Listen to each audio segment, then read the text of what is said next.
Hi, I'm Elliot Stewart, as you know, and I normally do something on Future Radio, which is play lots of old-fashioned alternative comedy tunes. But I recently, last year, went to Norcon, and I was queuing with my son to see Nigel Planer, who I'd interviewed before.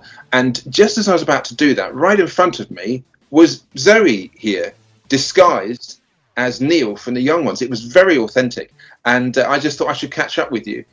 So what did Nigel make of your costume? He was like, I literally got to the table and I went, hello, and he went, oh, hello. And like, he was very sort of taken back immediately. Well, he just went, wow, oh, wow, can I take a photo of you? And I was like, he wants to take a photo of me. This is mad. Straight off, we were like, hit it off. It was great.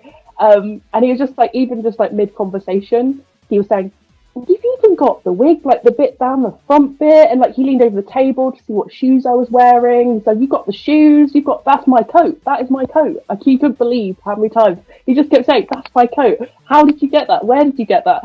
And I mean, quick answer was it was just a quick eBay find. Like I found this particular coat. Thing is, this is an authentic World War II coat. I wanted to make sure it was the correct one. And it's, I think I got it for about 60 quid online. And I thought maybe it's an authentic one, maybe it's not, I don't know. I took it to a dealer, like a antiques dealer, and said, can you sort of make sure it's authentic for me? Because I'm not sure, it doesn't matter if it is, I just want to know. And because he didn't have any labels in it or anything. And he said, can I feel the weight of it? And he went, yep, authentic, because it weighs about 2 kilograms. So it's like having that on all day as well. When I was at Norcon, it was very like, I literally, no wonder he hunches over, because he's literally like all the time. But that's how I felt with that coat on, but and the wig and everything. But yeah, Nigel was just so lovely. That was so cool. Because you had appeared, I didn't know that there were some videos of the characters appearing on stage, and you appeared as you are now as Rick. I think. Yes. You ran on stage, and I was that's the same person. To Nigel Planer, like that used to happen with The Young Ones, was that I'd watch The Young Ones, and then I'd be watching like the funny golf bit with the Dino, whatever, and that's the same guy who plays Neil. So when did you get started doing, is essentially comic strip cosplay, if you like? Yeah, so it was over, I think, the third lockdown. It was after I'd finished watching The Young Ones. I'd like spaced it out loads because I knew that I was only going to get 12 episodes of this series. I really liked it, so I spaced it out and savoured it. And I finished watching it, and then I think it was like sort of January time, 2021. And then I was like, oh, well, because I have a big thing for badges, and I like sort of making badges and things. And I thought, you know what, that would be a good lockdown project, because everyone's doing projects at the minute. I'll make myself some badges. So the original badge that I wanted was the "you can butter me up, but you can't have me for breakfast" badge. Is that a real Young Ones badge? That is a Young One badge. And funnily enough, I on eBay found a screen accurate pin between a whole job lot of badges, and I've matched this up with his badge correctly. It is the same one. So I'll show you what it looks like. Uh-huh. But this is, I don't know, this is probably backwards, but that is a genuine screen accurate pin. Yeah. So I did the full set, and I thought, well, I'm going to need a jacket to put it on, so why not? And then I thought, well, I'm going to need the shirt so it looks nice on the thing. And then, well, I might as well get the jeans, I might as well get the boots. Oh, well, I've got a costume now. So because no one could go anywhere, I thought, well, I'll shoot them all in my garden. So I did my whole photo shoot in my garden and everything. Posted them all online as well, and they absolutely took off. I had people messaging me from all over. I had someone from Australia.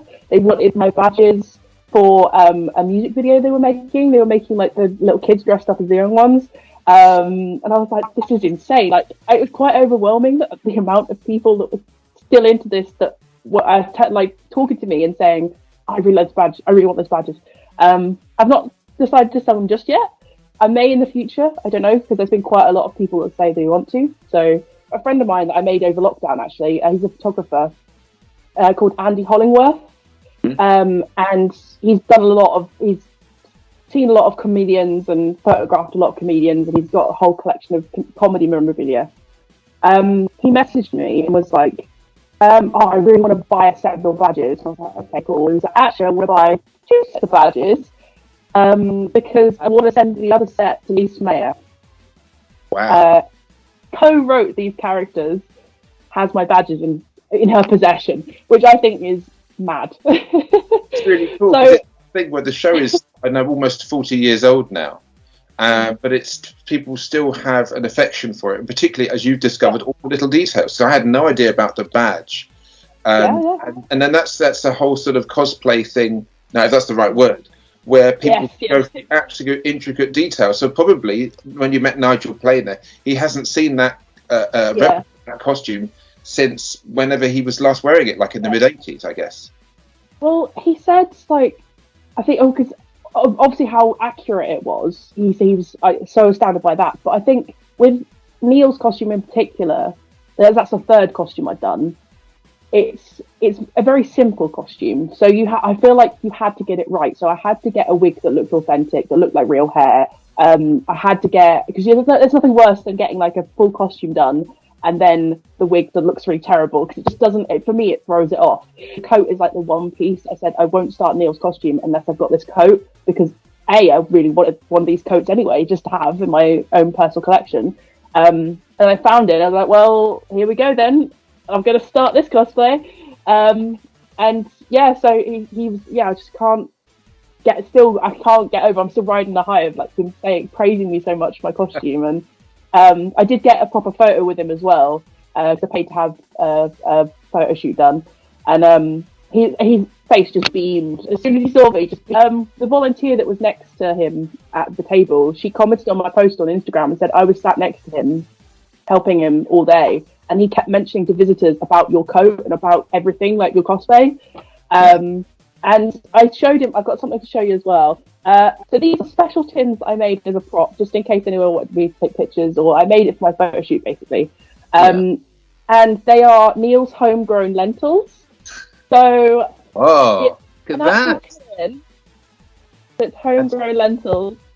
And it's got like a whole nutritional value and everything on the back, and it's got directions, and it's like the directions are just left at the junction, right at the roundabout. Oh, okay. I'll put it in a pan and heat it up, I suppose.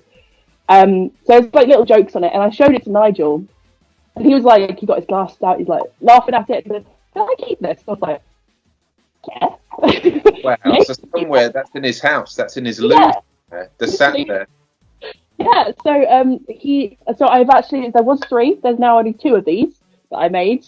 He did ask me what was in them. I said, I don't know. It could be peas, it could be carrots, it could be like mushy peas, not sure. I just bought some from the supermarket, took the labels off it, put my own label on.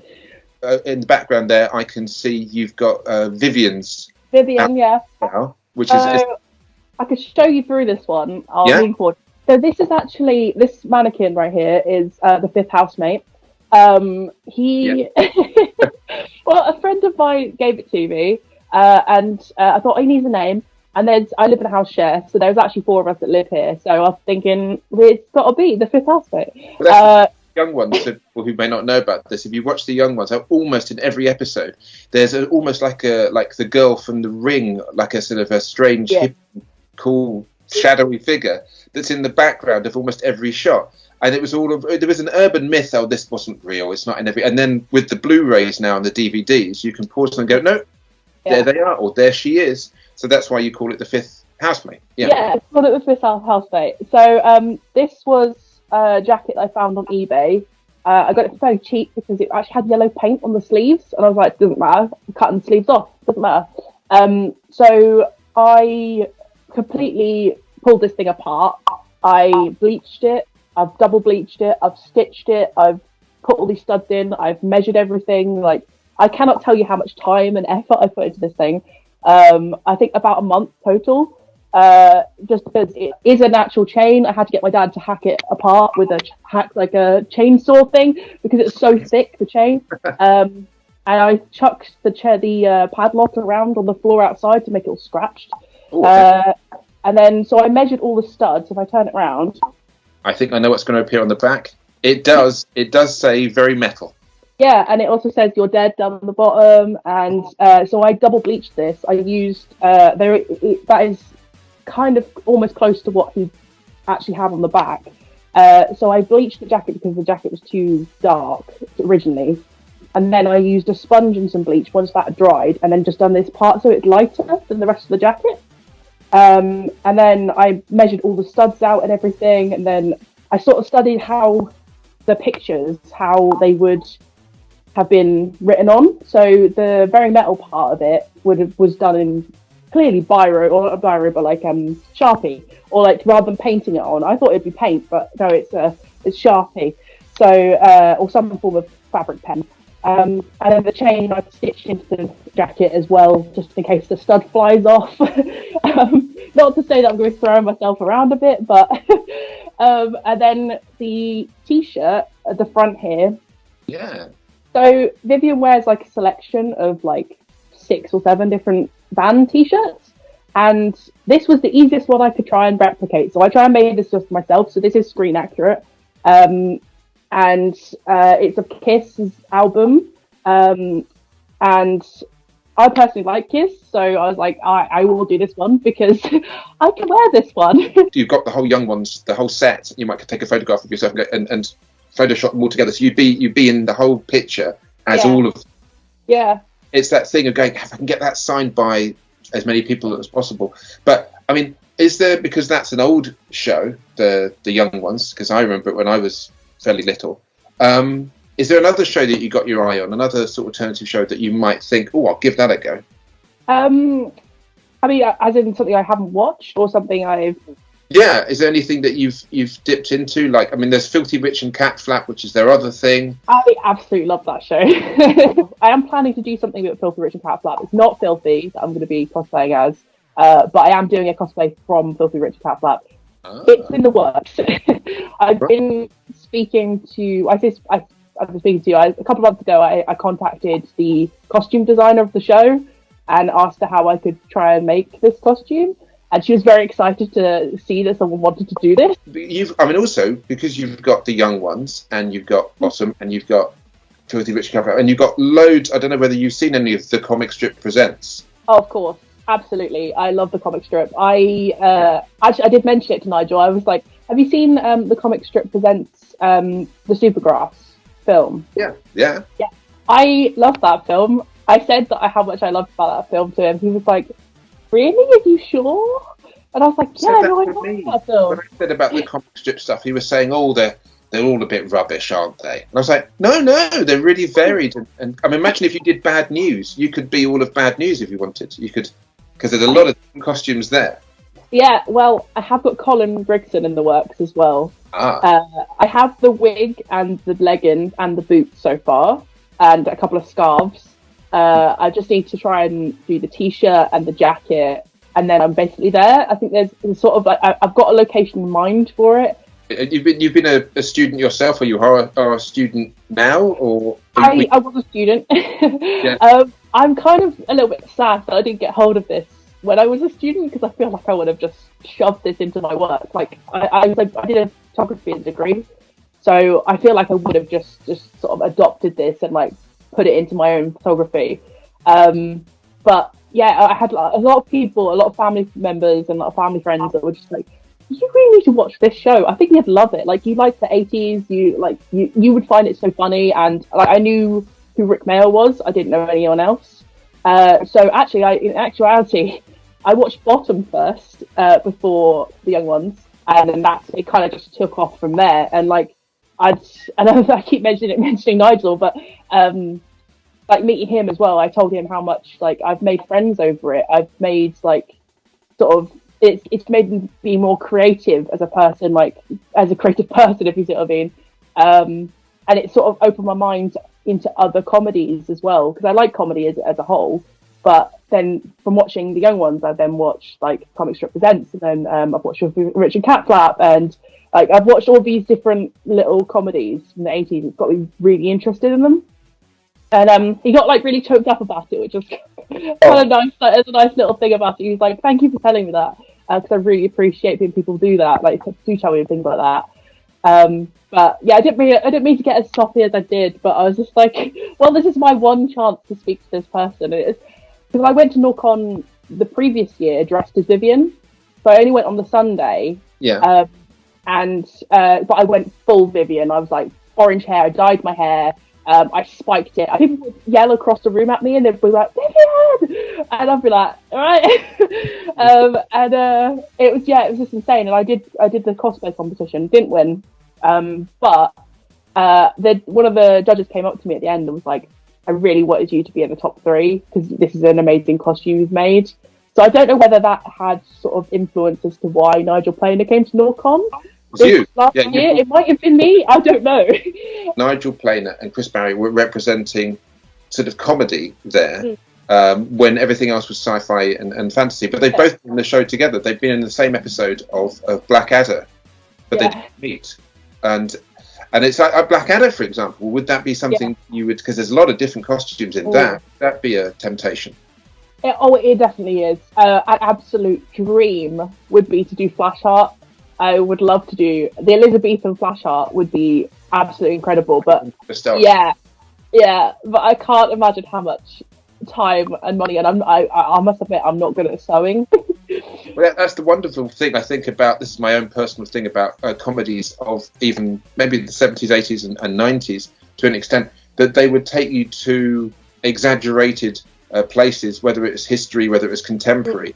From Red Dwarf to Blackadder, or Jumps to 1, 2, 3, or trying to think. There's a show called This Is Jinsey, which is new, and I think you might like. There's loads of crazy costumes in that, but I miss that when comedy was a little bit more. It wasn't just about people living ordinary lives. They were ordinary lives, but they were extraordinary. Or let's go into a strange world of. Well, have you seen Vic Reeves' Big Night Out? It's not. That's a very strange show. That's where Vic Reeves started, and some great costumes in that. I've seen clips from it, but that's one of the ones that I need to dip into, because I think I've been told it's quite a bit weird and a bit sort of out there, which I think is quite nice. That's what I like about it. Sort of alternative comedy is it can be risky, but then it can also be very, very funny. The fact that I don't think I've seen anyone do it to the extent that I've done it. That's not me being really egotistical and being like, I've done the best one ever. But that's more of I don't think anyone's done as much research as I have into these ones. And I think that's almost like Neil. I feel like nobody's really done Neil as such, because it's more Vivian and Rick. They're iconic. Like, those two have the most outlandish looking outfit. But I feel like it's almost trying to be. I like being the first person to have done that thing. So with my Filthy Rich and Cat Flap cosplay, I feel like I'm definitely one of the first people to have done it. No one really knows what it is anymore. I saw that before I saw the young ones. I saw the young ones in the 90s, beginning of the 90s when I was a student. So it's sacrilege. I watched the Filthy Rich and Cat Flap first, and I have quite a soft spot for it. And while we're talking, I'm literally going, hang on I reckon Zoe's going to do this. I'm not going to say it because I'm going, is it going to be? Because if I say it now, I'll be going, I know what it is now. I'm going to... if you've got followers on Instagram, they're probably waiting for your next costume to appear. Yeah, I've chatted to a few people that have said so what are you going to be doing next? I'm like, well, I'm trying this. It's always one of those things that I don't want to say it and then it goes wrong, and then that's gone wrong, so I'm not going to do that again. And then people have gone, where was that cosplay you wanted to do? So I've also sort of branched out into other comedies. So I've done the New Statesman, which again, that's quite good. Is that the long hair and the suit and everything? Yeah, the curly hair, everything. I've got the right length hair for Rick's hair, so I just put my hair in foam rollers and it just looked perfect. But I can grab you the costume. This is a charity shop find for the shirt. It was perfect. Really could go better than that. I mainly wanted the rosette just to have in my room, because I thought, that's funny. And it's satirical, and I thought, I could have a piece of moss on my wall or whatever. And then I was like, you know what? I've not seen anyone do the cosplay. Yeah. So I've been a first. And I've also got a tie here that's pretty much identical to his. If you look at some photos of him, it's pretty identical. I think all that's left now is Drop Dead Fred. Oh, that is on my list. And that is how I knew Rick Mail. That is the one Like, I wish as a kid, I was like, I wanted more than anything in the world to have Drop Dead Fred as my imaginary friend. Like, that's all I wanted things to do with that one. I roped my very lovely housemate in to do a photo shoot with me because I couldn't. Because a lot of the time I use a tripod, my camera, and a trigger. I do it myself. I photo because I know what I'm after. So I roped my very lovely housemate into going out and doing a photo shoot on location. So I went to Norwich City Hall and shot on the steps of Norwich City Hall.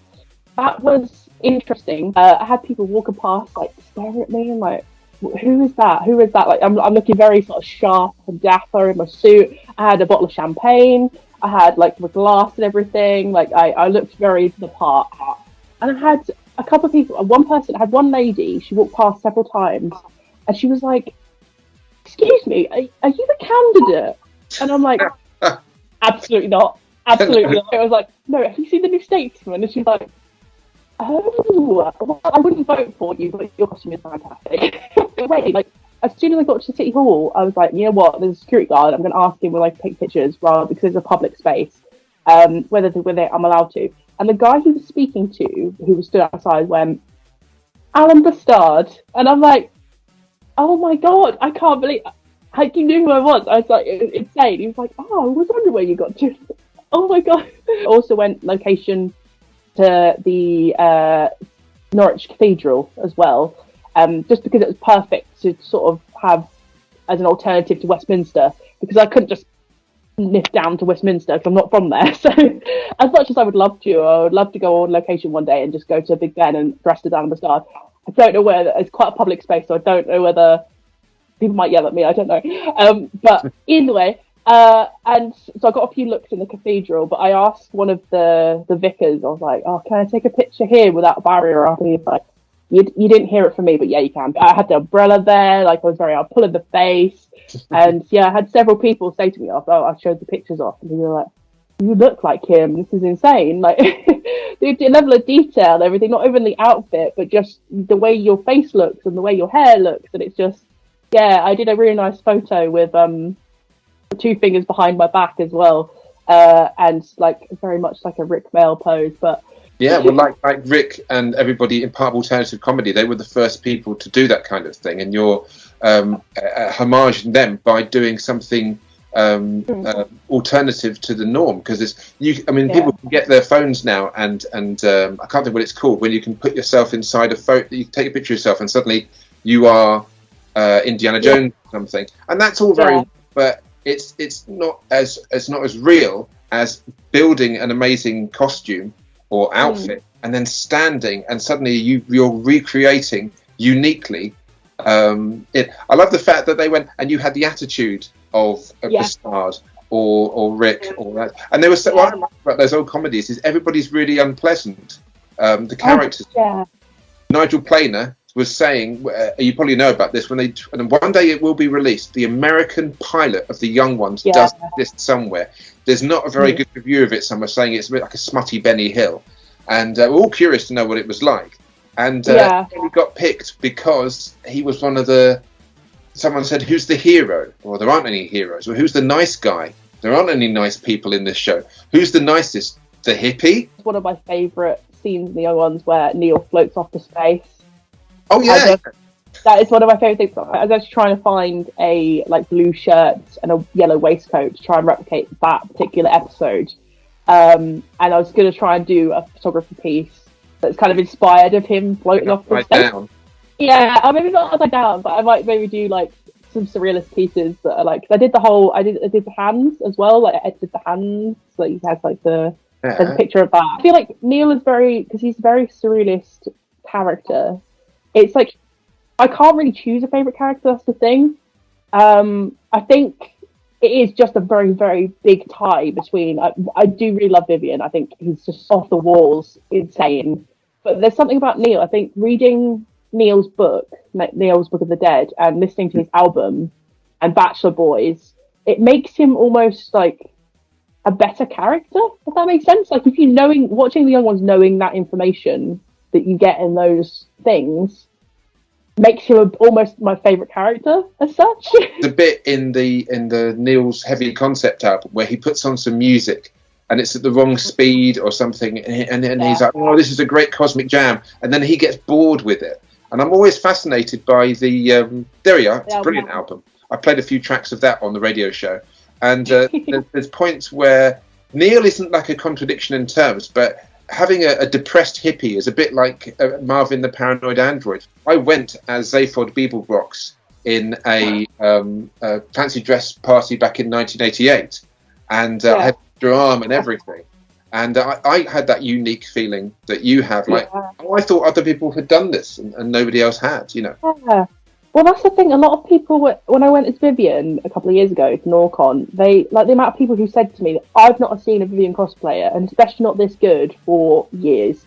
My friend who was with me, I was busy looking at a stall, and he sort of turned to me and went, well, it's official now, isn't it? And I was like, what do you mean? And he went, well, that person over there just said that's the most convincing costume here. And I was like, I literally just thought I wanted to cry a little bit, because I was like, there's something I put so much time and effort into and love, and because I love it so much that you could see that I put that effort in, and more people coming up to me. I think one guy said to me, one person asked me where SPG was, and I was like, oh yeah, that's a good point actually. Where is SPG? I haven't got him. He's at home. That's what I said to him. I was like, he's at home. But people would tell me their stories. Like, one guy came up to me and said, I absolutely love the young ones. There's a particular scene I have to watch at least once a month to make me happy. When we spoke to, well, we both got to speak to Nigel and everything, and I was behind the queue, and I was like, oh, she's getting records and books out now. I've got nothing. I'm just saying hello, which is funny, because I was like, the connection with him was that I'd interviewed him, but the nicest thing was, like, when you turn around, it was like, this is like, it's like being in the show. When you meet someone who's doing the cosplay thing, it's not just fancy dress. This is like, I mean, maybe one day we'll be able to have immersive 3D helmets, and we'll put them on, and you'll be inside the young ones. You'll walk, look around, like they have all this VR stuff now. Imagine if they had like a young ones VR moment and stuff, but we don't need to, because you're making that happen now by making it feel as if you're in the show. So you signed it from Neil and Nigel. Yeah, and then also I showed him. He was so happy that someone had bought that to him to show. So I've got it, Love Den Dennis, and he did sign it at the bottom as well. But I absolutely love Bad News, and like that's something I said to him. I was like, I think it's genius. Yes. In case Nigel watches it, hello Nigel. Just in case, you never know. Hello. You might watch this. Hello. And we meet again. But on his Patreon thingy, there's loads of little exclusive things, and I think there might be Bad News, like the whole set, and some other obscure bits and pieces of his repertoire of things that.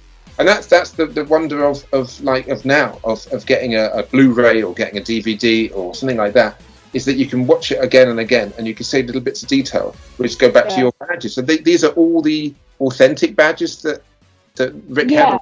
They're as close as I can make them. I studied a load of photographs. So I mentioned my friend Andy earlier, Bachelor Boys book.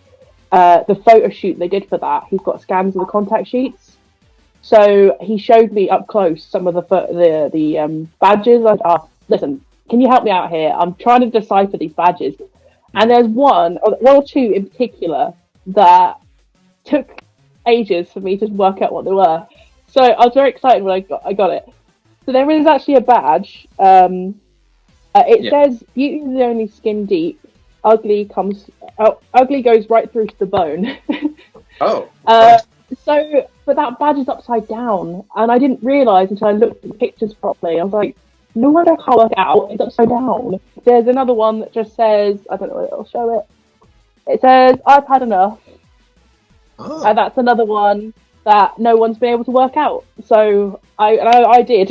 A lot of time cosplayers will just put some random inspired badges on there. But I was like, you know what? No, I'm going to fully work these out and get them printed, properly done.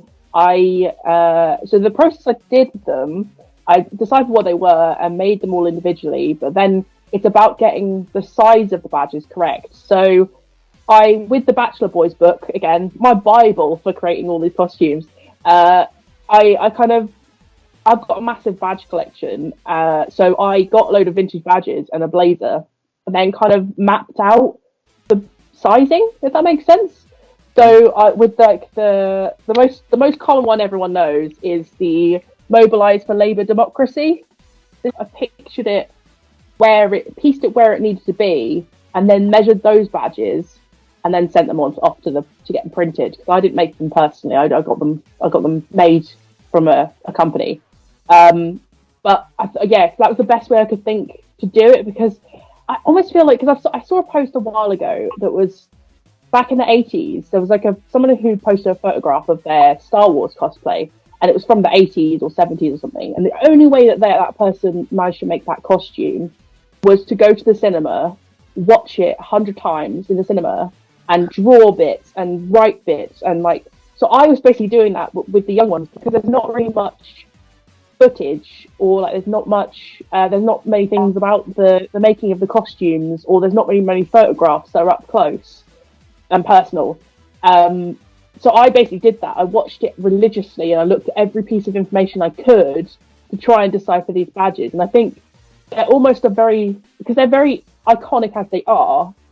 Because when you think of Rick, you think badges, you think the bearer, you think the blazer, you think bad attitude, screeching, and the works.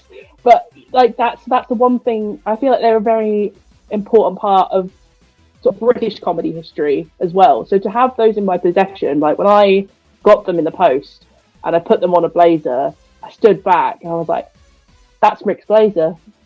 That's Rick's. I have Rick's badges in my hands." It was almost as good as having the originals in my hands. And there was no better feeling when I finished this project. I've put it together, and it was perfect to me. But I have a Blue Peter badge that is mine, that was on my original blazer, that I got from doing a Doctor Who drawing. Blue Peter badges are incredibly collectible. They can be very expensive to buy. I got very lucky and got this for, I think, maybe £10, maybe £10-15. But apparently Rick went into the studio where Blue Peter was filmed, and he just nicked a badge. Oh, well, that's very him. Yeah. So he just went, "I'm having this," and then left. So I think that's, when I heard about that story, I was like, perfect. That you could just tell that's something that Rick would do. But it made me think more about the character itself. And I know it's sort of, what's the word? Looking too far into it. But you're thinking how did Rick get that badge? Did he either steal it from someone, or did he do something really special and sent them a letter or something in the post to get that badge? Where did he get his other badges from? Did he buy the thing is, because they've all got all the characters. Well, when Neil's parents show up, they're all quite posh. So, and Rick always talks about his parents, and it's a slight giveaway that they're not the grotty students that they really appear to be. So the idea that he may have won a Blue Peter badge for not doing something as cool as a Doctor Who monster, possibly doing something very mainstream and very cheesy. So he wears it without thinking, and then thinks, "Oh no, I look like an anarchist. I'll turn it upside down." The only person that I don't know where they come from is Mike. He's been, I think he's been a student for such a long time. Where the other ones, they're, I don't know, in their first year or second year. There's a pub quiz question. I don't know how long they've been being young ones for, but he isn't young. He's old. So say if you were to cosplay at him, you'd have to think, well, hang on a second, I'd have to look much older than I am. That's what I'm thinking. But specifically with these badges as well. So this is actually based on series 2, because series 1, the Nuclear War No Thanks one and the Red Action Faction badges were not there. So they weren't there. It was just these ones here. But there is also a red flag, a black badge with a red flag that turns up, and there's another one that I've still yet to decipher. But they're the ones I want to add next, I think. If you wanted to watch the young ones and take out all the offensive bits, it would be a very short show, because the idea was that it's meant to be quite an offensive show. Yeah. Not in an empty. I think there's a lot of depth to the young ones, because you feel for the characters, even though they're not very pleasant. But it must be a very odd thing for you thinking, today I'm going to dress up as this unpleasant character and this unpleasant. Yeah. Is Neil the nicest character in it? Not they're all a bit horrible, really. My nan wouldn't let her and my mum watch the young ones. They were like, no, they're disgusting, they're rude people, and it just it makes you think, sort of, growing up when I was a kid, like Tracy Beaker was the most like sort of thing. It was like she was really rude, and like my mum wasn't very much a fan of hers. What I like about the young ones as well, there's still a community of people that are my age and younger actually that are really into this show, and it's nice to see, because a lot of the time I do get the whole, how old are you? And I'm like, I'm 26 years old. You're 27. And they're like, oh, okay, because I was your age when I was watching the young ones. This is a bit weird. It's nice that people my age are still enjoying it, because it's still relatable. Like there's parts of these I know they're horrible people, but there's parts of these people that you can relate with, like people not listening to you, and like you're just trying to get on, and like you're trying to stay with all your friends and this, that, and the other. I don't know. Yeah, it's just nice. Well, I have the same thing as well, because I'll be as much older as I am than yourself. There are comedies that I wasn't around to see. I wasn't around to see The Goons or Tony Hancock or even Python the first time round. I was watching The Beats as well, and people would say, "How on earth can you relate to Tony Hancock or these sort of things?" And I go, "Well, this is quite universal." Don't think I'd want them to revisit the young ones in terms of making a sequel or a prequel. I think it's something that should be left alone, because it is just so good as it is. And with today, you're getting so many sequels. Like, look at Hocus Pocus getting their sequel, and like a lot of like Bill and Ted will got another film, and it's like that one was okay, but it's like some things are just good standard, like as they are, should be left as they are. And with the young ones, they can't survive. They're like a living cartoon. There, they came back to do comic relief. So that was the other thing about that. Unfortunately, Rick isn't here anymore, and I think that still absolutely every day breaks my heart. That I could never show him my costumes, which I think I kind of imagine what sort of reaction I'd get from Rick in terms of like the New Statesman. I think he would absolutely love it. I think he would love it, and then probably tell me to pay up, or tell me I look like I'm handsome or something. But yeah, I just like, yeah, it's such a shame. Like I can meet Nigel, and I absolutely adored that interaction I had. I can't thank him enough for it. It just made my decade, year, everything. And I'd love to meet Christopher Ryan, and I'd love to absolutely adore to meet Adrian Emerson. I think that would be a fantastic meeting. But yeah, fingers crossed for the future that I can meet them at a con, because I know Christopher Ryan goes to quite a few cons. Well, it's been lovely to talk to you today about that sort of stuff, and good luck with all the secret Filthy Rich and Cat Flap costume, which I'm not going. I'm thinking of what it is, and that's cool. Thank you. Yeah, no worries.